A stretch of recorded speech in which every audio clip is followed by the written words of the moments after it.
Je suis en compagnie de Maxime Drolet-Gauthier, fondateur d'IMO Accessible Québec. Bonjour Maxime. Bon, ça va bien? Oui, très bien, merci vous-même. Très bien, très bien. D'entrée de jeu, j'aimerais savoir comment le processus de création a-t-il eu lieu? J'ai eu un accident de voiture quand j'avais 19 ans. Je pense que c'est assez important de le mentionner parce que c'est ça qui a amené justement à développer mon entreprise. Puis moi, dans le fond, suite à mon accident de voiture, c'est ça, j'ai eu des séquelles, je me suis cassé le cou, donc je suis quadraplégique niveau 6-6, donc cervical 6. Puis durant ma réadaptation, qui a duré quand même 13 mois, mais plus le temps avançait, plus que, ben, c'est ça, à un moment donné, il y a comme une limite, il faut que tu sortes du centre. Puis quand tu passes de quelqu'un sur tes deux jambes à quelqu'un en fauteuil roulant, mais il y a certaines facettes du domicile qui doivent être modifiées. Puis au centre de réadaptation, il n'y avait pas nécessairement d'accompagnement de ce côté-là. Donc, c'est toi, il fallait qu'il trouve ton domicile, c'est toi qu'il fallait qu'il fasse les démarches pour trouver des entrepreneurs, faire les soumissions, le faire adapter. Puis c'est quand même des démarches qui avaient été quand même assez complexes. Puis moi, j'étais quand même assez jeune à ce moment-là. Fait que c'est mes parents qui avaient pris le tout en charge. Puis suite à ma adaptation, c'est ça, j'ai commencé à développer certains projets autour de cette communauté-là. Donc, j'ai développé un organisme à but non lucratif. Pendant plus de 6 ans, j'ai aussi développé une entreprise de chalet locatif avec un chalet qu'on a adapté dans le fond de A à Z, moi et mon frère jumeau. Puis aussi, je fais partie de l'équipe de rugby en fauteuil roulant Team Canada. Ça fait quand même plusieurs années. Toutes ces expériences-là ont fait en sorte que je côtoie beaucoup de monde qui ont un handicap. Puis dans les discussions que j'avais avec ces gens-là, il y a quelque chose qui revenait tout le temps. C'est que tout ce qui est en lien à l'habitation, donc toutes les démarches, trouver un domicile, le faire adapter, c'est des démarches qui sont complexes. Donc moi, j'ai juste comme pensé à une idée, un concept qui pourrait peut-être justement venir offrir des services justement pour cette communauté-là puis faciliter un peu toutes ces démarches-là. Donc, moi, je suis revenu vers mon égothérapeute qui m'avait, à l'époque, en réadaptation, m'avait aidé à faire adapter mon condo, que finalement, c'est ça qui est arrivé. Je m'avais acheté un condo, je l'avais fait adapter. Puis, j'avais demandé un peu, tu sais, pourquoi au Québec, il n'y a pas nécessairement de services de ce côté-là, pourquoi au centre de réadaptation, il n'y a pas ces services-là. Les réponses que j'avais, c'était juste qu'il n'y avait pas l'argent pour développer ce service-là. Puis, c'était juste tout simplement quelque chose que il n'y a pas des entreprises qui avaient développé justement ce genre de service-là au Québec.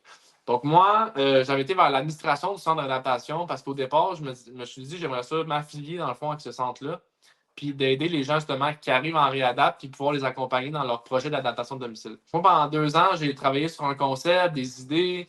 J'ai fait aussi certains cours en accessibilité universelle. J'ai fait aussi des cours en entrepreneuriat pour arriver avec un modèle d'affaires qui va être, qui va vraiment être pertinent, qui va vraiment amener des solutions pour cette communauté-là. Puis, dans le fond, ils ont vraiment eu l'idée. Puis, on a commencé à faire un projet pilot avec eux, où que chaque personne qui rentrait en adaptation, dépendamment de sa situation, ses besoins, ses limitations, la région que la personne a vient, mais on l'accompagnait dans le fond dans son projet de recherche d'habitation, mais aussi de prendre en gestion son projet d'adaptation de domicile. Ça a commencé comme ça, puis de fil en aiguille, on a commencé aussi à se faire approcher par d'autres centres d'adaptation. Donc, par exemple, l'IRDPTQ à Québec, Marie Enfant à Montréal. Puis aussi, il y a beaucoup de gens qui me contactaient à l'extérieur des centres d'adaptation. Donc, des gens, par exemple, qui ont une propriété, ça fait un certain temps, puis là, ils commencent à être plus vieux, puis ils aimeraient ça peut-être aller vers quelque chose de plus simple en entretien, donc vers un condo. Puis ils voulaient qu'on les accompagne dans le fond, dans ces démarches-là.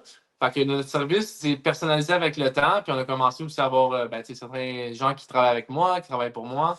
Puis on a commencé à développer une petite équipe, puis on prend en charge justement des projets d'adaptation de domicile, on aide aussi les gens dans tout ce qui est processus de transaction immobilière, donc des gens qui veulent, par exemple, vendre leur propriété pour aller vers quelque chose de plus simple à adapter, comme je disais tantôt.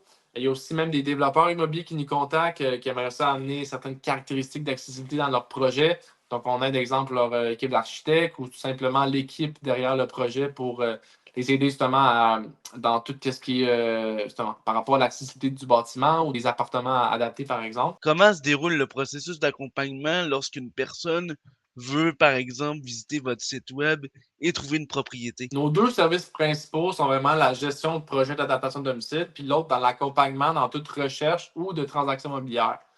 Donc, évidemment, ça dépend toujours des personnes. Il y a des gens, par exemple, avant leur accident ou leur maladie qui amenait des limitations physiques, il y avait déjà une propriété qui est quand même facilement adaptable. Et dans ce cas-là, on va juste prendre la propriété telle quelle. On va faire une évaluation. On va faire des soumissions, évidemment, selon la région, selon l'expertise que le projet demande. Puis par la suite, on va faire des soumissions, on va pouvoir l'analyser avec le client lui-même. Évidemment, dans chaque projet comme ça, il y a aussi souvent des assurances, donc la SAC, la CNSST. Il y a aussi les programmes comme la SHQ, le PAD. Donc, aussi, on accompagne le client dans toutes ces démarches-là, ces procédures-là. Souvent, quand aussi c'est des gens que c'est leur premier projet, mais des fois, ils sont un peu perdus dans toutes ces démarches-là. Donc, on les aide aussi par rapport à ça. Puis l'autre chose aussi, c'est des fois l'entrepreneur qui est choisi, mais ça arrive qu'il y a certains appareils spécialisés dans le projet, comme une plateforme élévatrice, un ascenseur résidentiel, un lève-personne, mais des fois aussi, on va connecter l'entrepreneur avec ces autres entreprises-là spécialisées. Puis on va juste un peu coordonner le tout pour que ça soit le plus simple pour tout le monde. Puis aussi, on est en contact avec les intervenants des différents assureurs, comme la SAC, la CCST, pour essayer juste de faciliter un peu les communications pour rendre un peu plus simple pour tout le monde le projet, dans le fond. Puis pour la transaction immobilière, mais encore une fois, c'est ça, c'est une question évidemment de budget. Malheureusement, c'est plate à dire, mais la manière que ton accident arrive au Québec, ça a vraiment une grosse incidence sur, dans le fond, le soutien financier que tu vas avoir pour soit adapter ton domicile, mais aussi des fois pour ton budget pour l'achat, parce que des gens, exemple, des fois, qui ont des bonnes assurances, mais ça va faire une grosse différence sur le revenu qu'ils vont faire suite à leur accident. Versus, des fois, il y a des gens qui un accident qui est arrivé, exemple, dans un plongeon dans une piscine. Des fois, il y en a qui ont une perte de revenus pendant un certain temps, il y en a qui n'ont pas de revenus pendant un certain temps. Fait que ça peut faire une grosse différence aussi sur les options qui vont s'offrir à ces personnes-là. Dépendamment de toutes ces caractéristiques-là, tous ces différents critères-là, les différentes situations, on essaie de trouver les meilleures alternatives pour, au bout du compte, que la personne a un domicile qui répond plus à ses besoins selon son budget, ses besoins, la région qu'il veut vivre. L'objectif principal, c'est vraiment de centraliser les ressources disponibles pour les personnes à mobilité réduite. Nous, des fois, on reçoit plein de types de demandes à chaque semaine. Des fois, ça arrive dans certaines situations qu'on n'est pas nécessairement la meilleure ressource pour. Malheureusement, au Québec, les gens qui ont en situation de handicap, c'est des gens qui, tu sais, comme côté statistique, c'est des gens qui ont beaucoup moins de revenus. Donc, dans certaines situations, c'est sûr que, par exemple, il y a des gens qui nous contactent, je me recherche un 3,5 dans une coopérative ou des logements PSL qui appellent là, le programme de la SHQ. Mais dans certains cas, on va les rediriger vers les offices municipaux qui prennent en charge plus ces programmes-là ou vers la SHQ. Mais tout ce qui est par rapport au programme PAD, les assurances comme la SAC, la CNSST, de prendre en charge le projet, de trouver des bons spécialistes en fonction de l'expertise que le projet demande, faire une évaluation aussi des propriétés. Des fois, il y a des gens qui vont convoiter des propriétés, puis s'assurer qu'ils vont pouvoir accueillir les adaptations que la personne a besoin. Donc, de ce côté-là, on peut tous les accompagner de A à Z, c'est certain. Mais dans certaines situations, on va les rediriger vers les bonnes ressources. Donc, on est aussi une ressource où les gens peuvent nous contacter, puis au moins, ils vont être redirigés vers les bons endroits si jamais nous, on ne peut pas les aider. Quelles sont les ressources externes que l'on peut trouver sur votre site web? Sur notre site web, on essaie vraiment de tout rassembler, toutes les ressources, que ce soit dans nos différents blogs qu'on met, dans les ressources qu'on met sur notre site web. On a aussi une plateforme de recherche d'habitation qu'on a développée sur notre site web.